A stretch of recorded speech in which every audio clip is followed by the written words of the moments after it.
Welcome to another episode of the Art Inside the Craft podcast. I'm your host, Jeremy Glazier, and today's episode is very special to me because I get to speak with a couple of guys that I've been following for the past 30 years, Tim Bluhm and Greg Loiacono from the band Mother Hips. Because this year is the band's 30th anniversary, their record label, Blue Rose, has re-released their entire 10-album catalog on vinyl, with proceeds from sales being donated to the Blue Rose Foundation to provide preschool scholarships to financially disadvantaged children. Along with the re-released music, we discuss some of their history, the new album that they're working on, and how these guys work so well together.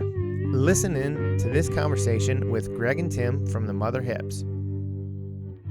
I'm super excited to have you guys on the podcast and just kind of wanted to give you a little introduction to me, who I am. So this year I hit 46 in December. Literally every week, at least once a week since I've gotten my hands on Shootout in 96, I've listened to that album along with probably Hollywood Town Hall, Southern Harmony, and maybe something from Uncle Tupelo, but Shootout is without a doubt in my top 5. That's great. Wow, Thank right you. on. Yeah, so obviously I kind of want to talk about that a little bit later, but I just kind of wanted to, thank you guys, first of all, for that album, which has literally been almost a lifetime of inspiration with those songs and your guys' music. So that's, kind of where I wanted to kick things off. Very nice. Very nice. Thank you. We're glad you like it so much. Yeah, it's fantastic. So I kind of thought what I would start with is, obviously right now you guys re-released the whole 10-album catalog. And so I kind of wanted to talk, I guess, first a little about, what's kind of the most recent album, Chorus, which is you, Tim and Greg, and then John Hoffer's on there. And then also Jackie Green is on the bass and, obviously a few other incredible musicians as well. And in just kind of researching everything, you guys took a little different approach to that album, I think, than you did some of the other ones. And so I was just kind of curious, like, what was happening? What was the big change for that one? Just want to try something different, or what was kind of the motivation behind doing it a different way? Tim, Yeah, Greg and I were just actually talking about that very thing yesterday, oddly enough. But even more oddly enough, I don't have a clear answer to your question. Each record obviously is just kind of its own, takes on a life of its own, despite what we may or may not try to make of it. Sure. And that one had, I think for one thing, because Blue Rose music just put us in this fortunate spot with these resources, we were able to go into a really nice recording studio with a really accomplished and talented producer and just play our tunes. And it happened kind of, I don't know that it happened quickly, but it was a little different. It was a little less scrappy than some of the records we've made sometimes. Wouldn't you agree with that, Greg? Yeah, I think that's true. It was a little more organized. The last 3, 4, 5 records we make, we're just like, okay, and we're in between tours and trying to piece it together and make the money to pay for the recordings and all that. And this was really actually, and it was couldn't have come at a better time. We needed that to move forward. And it ended up being, perfect timing to make that kind of record. And, you mentioned Jackie Green. We were in between bass players at that time, and Jackie can pretty much play anything really well. And he came in, I think it was Tim and John had done some recording with him on Tim's solo, right? I don't know where it was, but at their old studio they had together. And John, I think, both you and John said that Hofer had played rhythm section with Jackie before, and he was like, yes, he could definitely do it. And they were both right, so he did great. Yeah. He's such a good bass player. He's remarkable.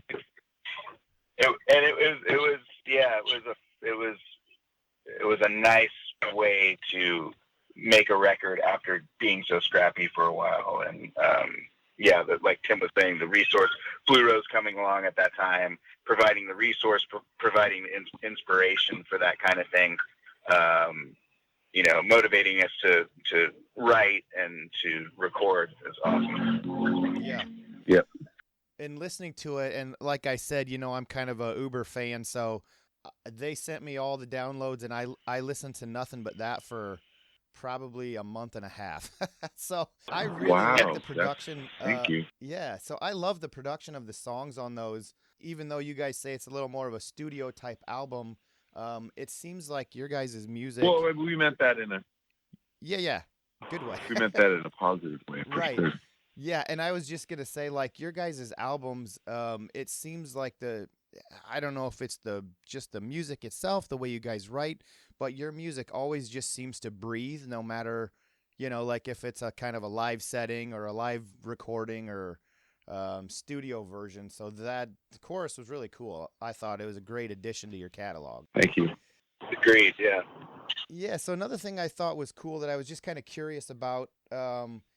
Is you guys, I think, tend to, I hope I got this right, you guys tend to write separately, and you only generally have like maybe one co-write per album. Do you guys just kind of work better that way, or? You want to take this one, Greg? Yeah, I'll start it. And I think that, in general, there's not a ton of like proper co-writes. And I think there's a period of time where we were so busy and not seeing each other in between being on the road. Tim and I would be kind of working on songs separately and then bring them to the studio. And even on the ones that are a Tim song or a Greg song, there's, pretty much across the board, there's heavy impressions of each other on the one. Like, I'll be writing a song with Tim in mind, even if I wrote the song with the quotes around it. Huh. And then when knowing that he's gonna add a certain element to it, whether it be a guitar riff that's the theme, or helping her with the melody. So even to me, I kind of feel like maybe not every single song, but even the ones that are sort of a Greg song or a Tim song are still have so much influence with each other in them. So there's that. And then, interestingly enough, on the record that we're making right now, I think there's probably more co-writing and collaboration going on than there's been in a long time, which is really great. We kind of set out with that intention, and it didn't really know what we were doing so much, and the material was probably looser than it had been, which was great because it set up a opportunity for us to bring in just bits and pieces of what we had and have each other really help or create together. Very nice. Anything you want to say about that, Tim? I think I agree with what you said, and when sometimes I'll speak for myself, but sometimes I'll write a song specifically with the Mother Hips band in mind. And then many times I will not do that. I'll just write because something came to me. But I always know that if it gets brought to the Mother Hips, that Greg's parts will become really important to that song, because that's just the way that we've always worked together. And on this new record, it's been cool that since we haven't been out on the road touring, we've had a lot more time to co-write songs, and it's been amazing. It's like the way it always really should be. It happened this time, and it's been great. I think the songs are better for it. Yeah, that's great. And another thing that I kind of think is very interesting about what you guys do is your vocals and harmonies are always super interesting. And so I was just kind of wondering, are there, I guess, like kind of any particular artists that you guys kind of got that sound from, or that you liked, that you wanted to kind of emulate that, or were you just is that just kind of the Mother Hip sound, and it just kind of organically came about once you guys started writing music together?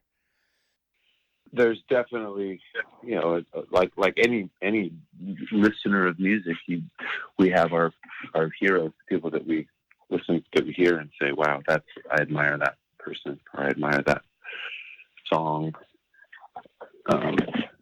So obviously we had and have those. When you're younger, I feel like it's more formative when you hear something when you're like 19 or 20 or 21. That's really when you're so impressionable. You can just soak up that stuff, and it forms these pathways in your brain that I think just end up staying there the whole time, the whole rest of your life. Yeah. And because Greg and I are in the fortunate position to still be in the band with the same guy, or some of the same guys that we were when we were in that formative age, we still the thread is intact all the way back to 1989, and we still it's like being it's like having a brother. It's like growing up with somebody and having this whole language and this whole experience set that is uninterrupted all the way back to those formative years.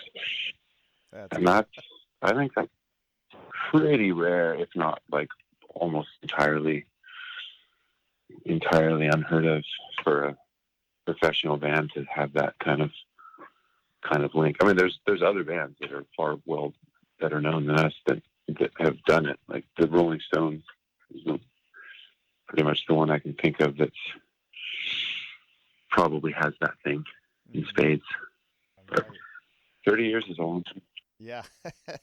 Well, and that kind of goes back to like what I was saying. Like, for me, that's you guys are kind of that for me. So that's kind of a cool little correlation. Yeah, right. He's basically saying we still listen to the same music we listened to when we were 19 to 20. That's all right. Which is true. That's the long-winded way of saying that we're still listening to the same 10 records that we listened to when we were like in the dorms. Yeah. Yeah. That's what I meant to say. Yeah, I don't think there's anything wrong with that, though. Well, that's why we're all getting along so well. Yeah. Well, I was just gonna say some of the names of the Everly Brothers were a huge influence, and Tim's brother played some of the later Everly Brothers, the more sort of stony stuff from the late '60s. That we fell in love with that. The songs and the music and the recordings, but certainly the singing. And then I remember when Tim played Grand Funk Railroad for me for the first time, and he was. I think maybe it's the drummer who does the harmonies, Tim, or is it the bass player? I can't remember. No, it's the drummer. Yeah, it's the drummer. Yeah, and Tim sort of points to the speakers, going, "That's what I want you to do." But we had to do it certainly lower. If there's some way you could do that. Yeah, he's like, if you can do that, do that. And I can't say that I actually could, but I tried. I'm still trying. I was trying last night, actually. My voice. Yeah, you're doing. We were recording my recording. We were recording last night. My voice is pretty rash. Oh. But yeah, that you did great. That kind of thank you. That kind of rock stuff, and obviously all the the classic stuff, the Beatles, and even the Stones with those kind of loose, cool harmonies, and then the Beach Boy. We got so into so Buffalo Springfield, all those groups with such great singers. We were just fascinated with. We listened to all the time. The Bee Gees were a huge influence on the early Bee Gees records on how to do harmonies. And, yeah. So. Yeah, it just seems like anymore not that many artists are doing it well, So I always enjoy that. I always enjoy good harmonies. So, like you were saying, your entire catalog was just re-released by Blue Rose and is now out on vinyl, which I actually did get a couple of vinyl copies of the albums. So, how involved were you guys, like, in the process of getting that stuff re-released, or like going through some of the older material? Did you guys get involved with that a whole lot? Greg? Um, yeah, I mean, we were we were involved with, you know, making sure the music was where it needed to be, and in the artwork, you know, making adding. Each album has maybe an extra quote from Tim or I, or from someone who worked on the record, or someone who was close by it that in that session, and maybe some extra photos. So we tried to get a couple of things, mainly on the inner sleeves. Sure. But I mean, you know, Blue took this thing, you know, drove the ship. Joe Coletto, the owner, came up with the idea of releasing the whole catalog on vinyl, and then within, like, when he sort of suggested doing that as a 30-year anniversary kind of thing, the ball was rolling. Within a week, Tim and I were talking to the general manager, and they were just running with it. So Cool. we certainly provided what we could, but they took the bull by the horns and just made it happen. Like, we would have never. We might have put one album out, you know, as a re-release, but they were like, nope, we're doing the whole catalog. So it was pretty powerful. But and it's still, I think it's on Later Days is the one that's coming out for April. Yeah. So that should be shipping soon. I think we were talking to Michelle recently, and I think she's starting to get those ones out to everybody. So it's fun. It's fun to see people receive the record for the month, and, you know, you see people post them on Instagram, or send me a personal message with it on their turntable, and you know, those first 5 records were not ever on vinyl. So for us, it's personally exciting to see that happening. Did you guys kind of you know, I mean, obviously from the first albums to now, that's 10 albums. That's a lot of stuff.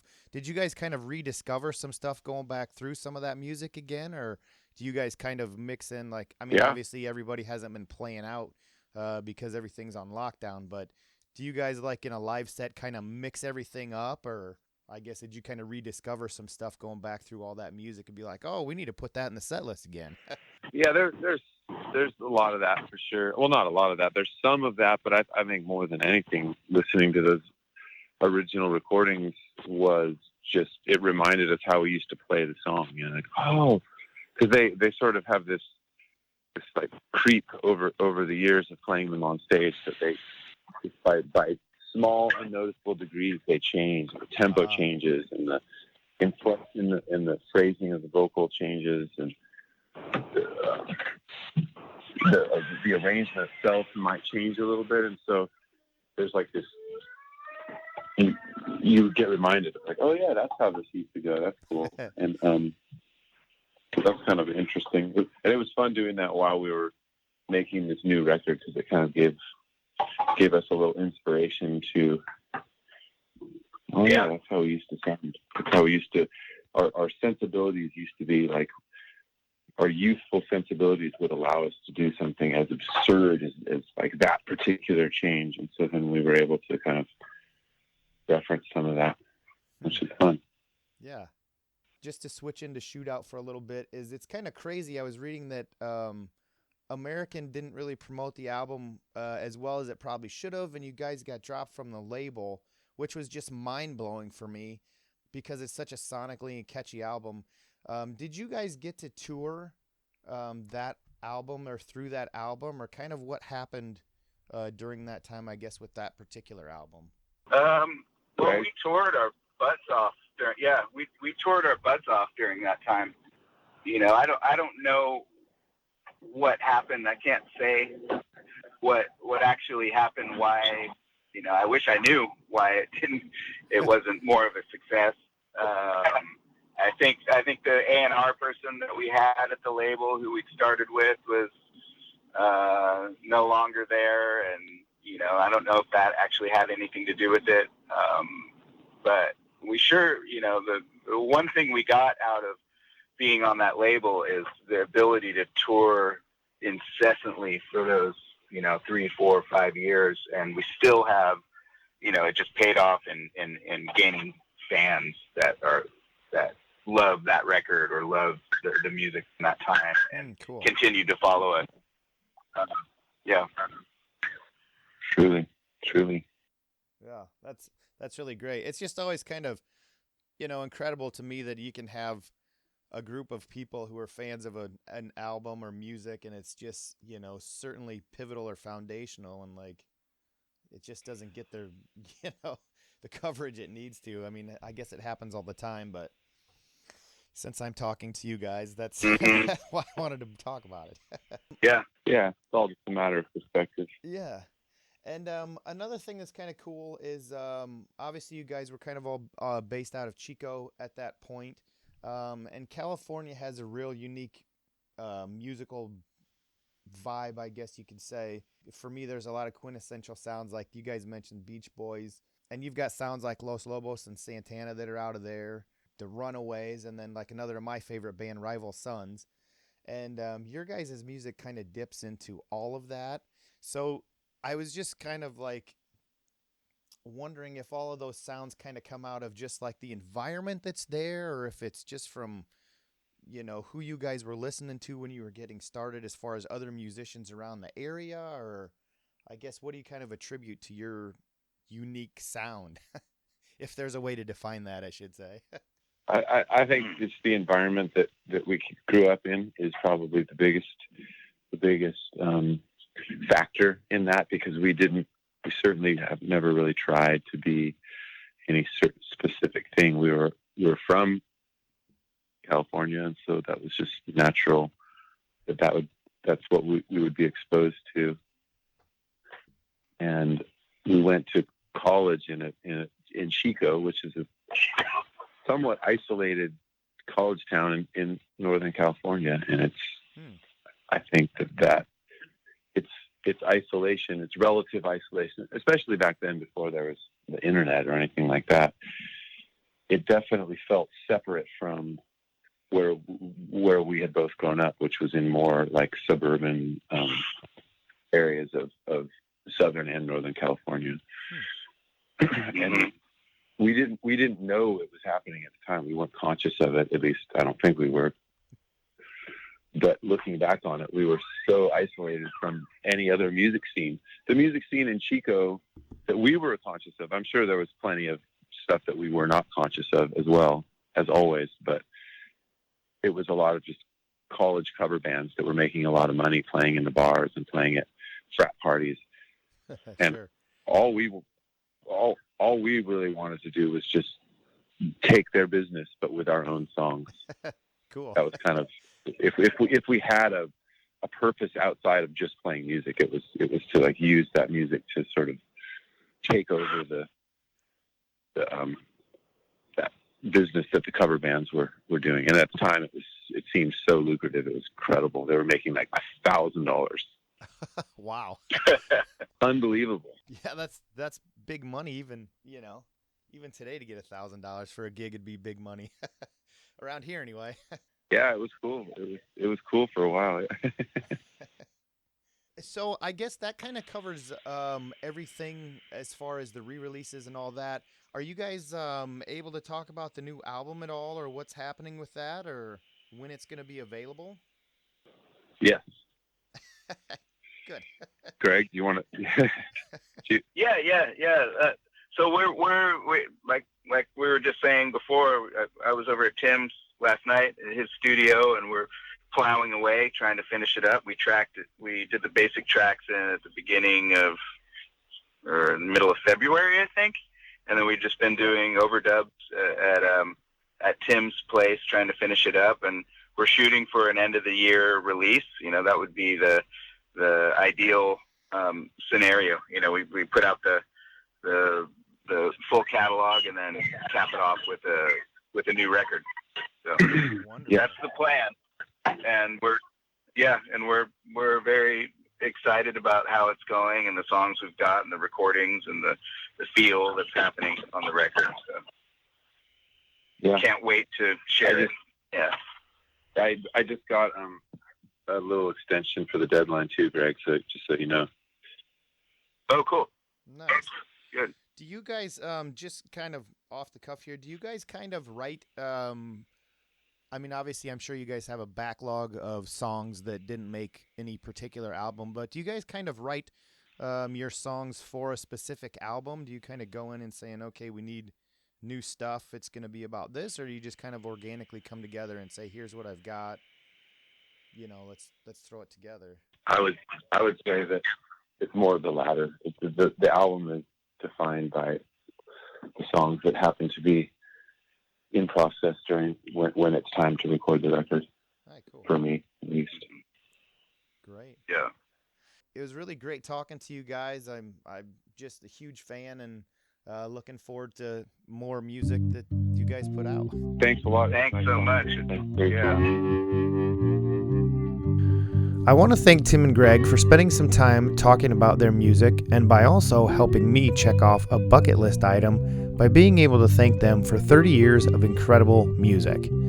I want to thank Kevin Calabro of Calabro Music Media for setting up the interview and getting me everything I needed for the Ink 19 album reviews. I also have to thank my sponsors, Pure Mountain Coffee and Black Cat Bone Productions, for their continued support, and hope you follow Black Cat Bone Productions on Instagram to stay up to date with new episodes. Thank you for listening, and until the next episode comes out, I'll see you all down the road.